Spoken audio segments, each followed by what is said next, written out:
So I'm supposed to say poignant things about the candidate of the hour before they read, something reflective, personal, funny, and touching about our shared history and expectations for the future. But I've been thinking about what really brought Sadie and I together, and it is the art of fiction. So in the spirit of our craft, I will tell lies tonight. But in the spirit of art, there must be truth. So some of what I'm going to say is true, and some of the things are not. So I met Sadie when she was an undergraduate, a garrulous student who wouldn't shut up about meteors and acid reflux, how people nail horns into the skulls of ponies and call them unicorns, chronic dry eyes, and cats. She declared herself an artist, mildly interested in text-based stories because they are to her bland and pedestrian, while visual art has, quote, no limits. So she submitted a comic about a vampire and a cowboy living a bachelor life together as roommates, plagued with small dreams in a big world. So I wasn't surprised to see Sadie apply to the graduate program. During workshops, Sadie would sip bourbon neat out of a thermos and throw handfuls of pennies at the feet of each classmate after the stories were discussed. I refused to be frightened. Sadie has a stare. It's the kind of stare that sees through you, past your soul and into your crunchiest secrets like a cat, and is also profoundly unconcerned with everything about you like a cat. It was no surprise that Sadie delivered a graphic novel for her thesis, literally about an empire of cats. And I could say more truth and more of the rest, but it would be best to let Sadie usher us into her epic world of limitless trauma. Let us welcome Sadie Gleason.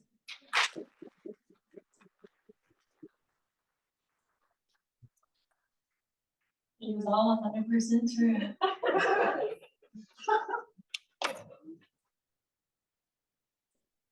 You gonna plug unplug? Yeah. It turned off. Okay. We're just gonna restart the machine. There we go.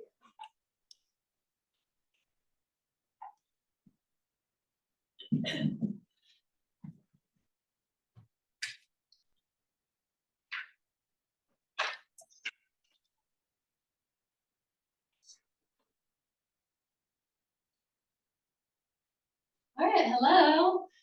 So today I'm going to be presenting an excerpt from my comic, Cat Island.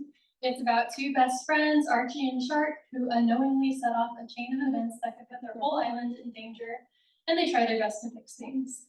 So I could talk your ear off about it, but I'd rather show you a trailer I made instead that explains the concept much more succinctly. So this video here.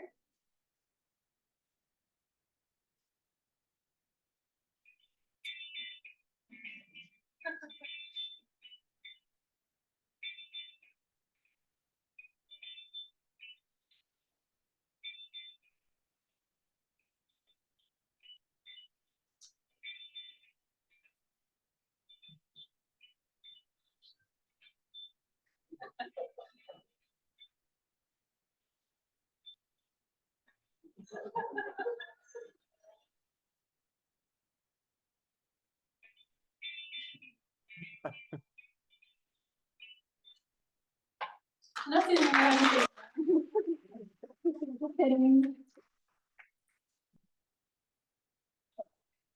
So before I show you the actual comic, I have some people to thank for helping me develop this project and supporting me along the way. So thank you to my thesis committee, Venita Blackburn, Brent Saiso, and Paula Durrett, for your thoughtful feedback on my drafts and for being there for me whenever I had questions.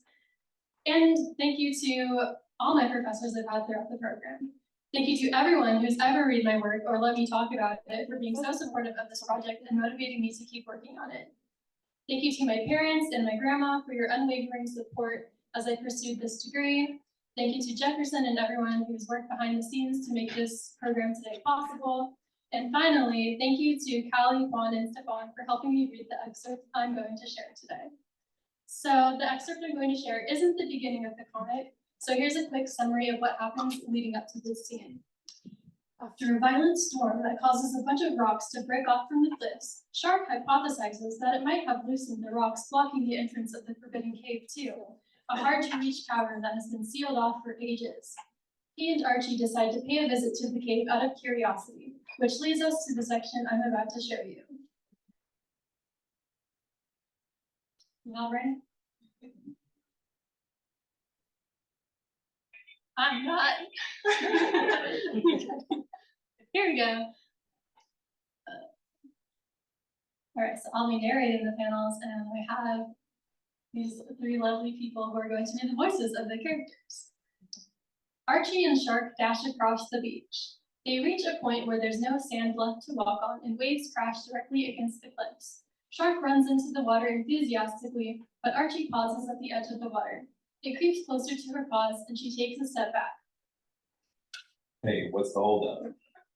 I didn't know we'd have to swim to get there. The cliff rock's too risky right now. Some of the rocks could still be loose from the storm. Archie looks down uncomfortably. Sometimes I wonder if you're even a sea cat. Are you really gonna let some shallow water hold you back? The ocean is dangerous, and I'm right to be scared of it. What if I get swept away or attacked by an octopus? Has that happened to you before? No, but You gotta stop letting your imagination run wild. Look, the water doesn't even go up to my belly. He splashes out of the water and stands next to Archie, urging her forward. Just put your paws in. Archie hesitantly steps into the water. See, that wasn't so hard. How does it feel? A small wave rolls in, getting Archie's hind legs wet too. The fur on her back prickles. cold, horrible. You get used to it after a while. It helps if you just jump right in. But if you don't want to do that, Shark grins mischievously and splashes Archie. catch me if you can. Shark runs off and Archie hesitates before running after him. Eventually, the water gets a little deeper and Archie starts to look nervous. Shark? What's wrong? Shark turns around and walks back to her. Archie grins and splashes him in the face. Gotcha. Shark looks mildly annoyed. Archie takes a few steps forward and her paw doesn't hit the ground. She falls forward, dunking her head underwater. Shark grabs her by the scruff of her neck and pulls her up. Archie gasps for air. It's too deep. I can't walk anymore. We're almost there. I can swim with you. I can't. Shark rolls his eyes. Okay, you can grab onto me then. Just kick your hind legs behind you.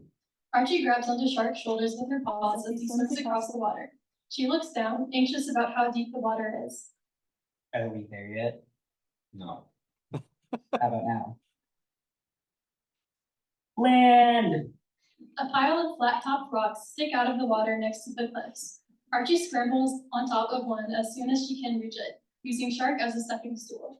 She perks up immediately after getting back on land, jumping up and down upon seeing that there's a small opening between the rocks and the cliffs. You were right, Shark. The entrance isn't blocked off anymore. Shark rubs his head. I told you it'd be worth it. Archie ventures inside as a few rocks crumble away from the entrance. Archie arrives in a large cavern lit by a pool of glowing blue water in the center. Several tunnels branch off from the main cave and lead into darkness. Whoa. Shark pushes through the tunnel entrance and looks at the pool with mild fascination. A drop of water falls on his head and he shakes it off. It really is just another boring cave. As Archie continues walking through the cavern, she notices a painting on a wall made with the glowing blue water of a horned cat beheading another cat. Violent. Did another cat draw this? Archie's ears perk up in curiosity. Hey, Shark. I think someone used to live here. In the background, a shadowy figure watches Archie, but disappears down a tunnel when Archie turns to look. Shark? Where are you going? Mistaking the figure for Shark, Archie runs towards the tunnel as well. As she reaches the end of the tunnel, she sees the massive shadowy figure, a cat with horns just like the one in the cave painting. She tries to run away, but the horned cat pins her down. Don't scream and don't move. The venom in my claws can kill a cat in less than a second. After a moment, the horned cat looks remorseful and lets Archie go. Archie sits up and smiles. Oh, you're just a cat. I was worried there for a second. The other cat's horns glow purple with indignation. Just a cat? I'm the daughter of the island's guardian. And that is what exactly? The guardian is the spiritual being who watches over the island, the reason any of you exist. She decides which visitors shall be accepted on the island and which ones shall be turned away. Occasionally, she gives gifts to the favored ones to help them survive on her land. She allows life to thrive on the island, but must also take it away. Ooh, does every island have a guardian? What about rocks? Are those too small? How big does an island have to be to have a guardian? You're missing the point, which is that my mother is kind of a big deal. Does she live with you in the cave? She is everywhere and a part of me. But if you mean physically, then no. I've been alone here for quite some time. The cave collapsed so long ago. You've been trapped here the whole time? The guardian's daughter nods. But you look like you're my age. I age as the mountains do. I was a kitten for much longer than a regular cat's lifespan. You must have been so lonely. The guardian's daughter looks up at the ceiling of the cave, which is covered in drawings of plants, animals, and other natural phenomena. I've had the memories my mother shares with me to keep me company. That's not fair. You deserve to make your own memories. Why doesn't she let you leave the cave? I only exist to guard the cave from intruders. My mother can control a lot of things on the island, but the visitors still have wills of their own. If any cat manages to enter the cave, I am to kill them. You didn't kill me, though. I suppose I'm old enough to think for myself now. Off in some other part of the cave, Shark laps out some of the water in the mysterious blue pool, then cringes in disgust. Not as good as it looks. He stands up and calls out to his friend. Archie, where'd you go? I'm bored. This place is boring. He looks down and notices a pebble rattling near his paws. The pool of water starts to shake too. He looks up and sees a crack is forming in the ceiling. Ah, crap. Cracks start to form along the walls of the cave where Archie and the guardian's daughter are still talking. You should go now. My mother will be upset that I disobeyed her. Now's your chance to escape too. You should come with me and meet the rest of my colony. The guardian's daughter closes her eyes as she hears the voice of her mother in her head. There are rules for a reason. I've shown you what happened the last time they were broken. The guardian's daughter shakes her head to rid herself of the voice, then trots after Archie. But just then, a boulder falls down in front of her, blocking her exit. Shark finds Archie in the tunnel, pawing at the fallen boulder. There you are. Come on, we have to get out of here. But Now. Shark grabs Archie by the scruff of her neck and throws her across the tunnel. Both of them race through the cave as they try to avoid falling rocks, but Archie falls behind. Shark bursts out of the cave, catching his breath. Archie runs through a narrow tunnel, rocks falling in front of her, while a wave of water chases her from behind. Archie! Archie makes it out just before the falling rocks seal off the exit completely and crashes into Shark as blue water spews out across the ground and into the ocean. Archie is sent flying. Shark approaches Archie as she lies on the ground. You okay? Archie smiles, looking a little discombobulated. I met the guardian of the island's daughter. The what? She was this huge gray cat with long horns on her head, and her mom is a ghost with magical powers. Did you hit your head on a rock on your way out? No, she's real. We have to go back and let her out. Are you kidding me? We almost died, and I thought I was the reckless one. Archie walks back to the collapsed exit and paws at the rocks. It's useless. There's no way back in there.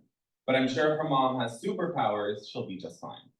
Archie walks back disappointedly as Shark licks the blue stuck in his fur. This stuff's hard to get out. Hopefully the water will wash it away. Oh yeah, the water. Shark wraps his paw around Archie comfortingly.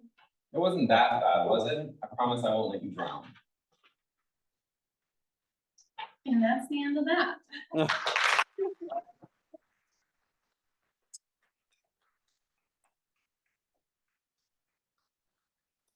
But this comic will be posted online on 3 different webcomic sites starting April 6th, so keep a lookout for Cat Island on Webtoon, Tapas, and Comic Theory if you want to read more, and follow the Cat Island Twitter at Cat Island Comic for updates. Thank you!